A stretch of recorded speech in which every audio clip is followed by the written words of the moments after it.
你大家有想过嘛吼？你下动豆感应，你下发音哦，你个发音吼，青史行吼，给结婚之前可以抢给婚前启用，或是你讲婚前向你安样嘅东西，去了度你推翻咪开始讲动流行嘞，嘿。我啲律師界係要講到其實頭擺是有嘅，呢個以前冇拍幾部是都去寫下來，係，所以到底嘛個係婚前契約。個婚前契約哦，你是生來生外兩殺相愛，為了結婚，所以講大家為了百年好合，希望白首偕老。錯。所以講，人寫落去吼，大家就遵照嚟契約來寫，來做。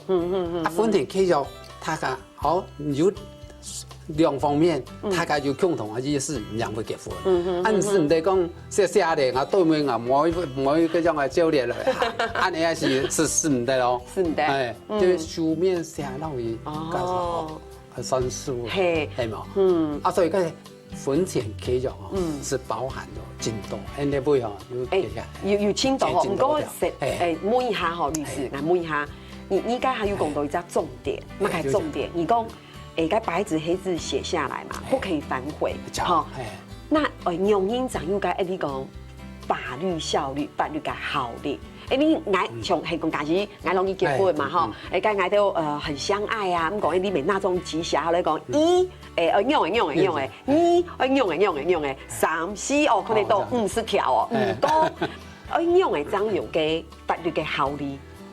按照安尼法律契約違反嘅法律嘅規定，個善良風俗嘅時候，仲係有效。有效，按違反到咧地步嘅規定，比如講，你寫講你違反兩殺結婚之後，你就可以提3屆什麼犯咗錢，嗱，這是哪啲契約書啊？你同發現啦，搶叫人破啦，哎呦，安尼咧，顧總，你嘅意思係講，佢會見真人嘛？唔是見真人，跟你愛同你結婚，你兩家人下後之後，下後之後結婚敦印，今後是簽名，敦印，搶關係，按鍵單搶名，敦印按用是做得嘞，按做得，按當然一等於按台灣中國人是較注重講，有第三者來做證嘅時候，個較有效嘅，法律上來講冇。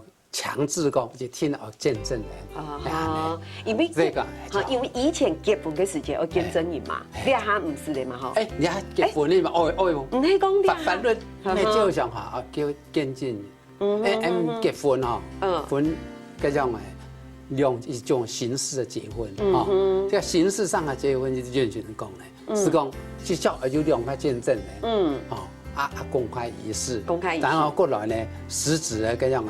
嗰樣戶政事務所登記，呢個形式看實質用啊。另外一種是講，有見證人了，加個結婚證書，兩殺共下登記，有登記嘅時是證明講你兩殺就結婚。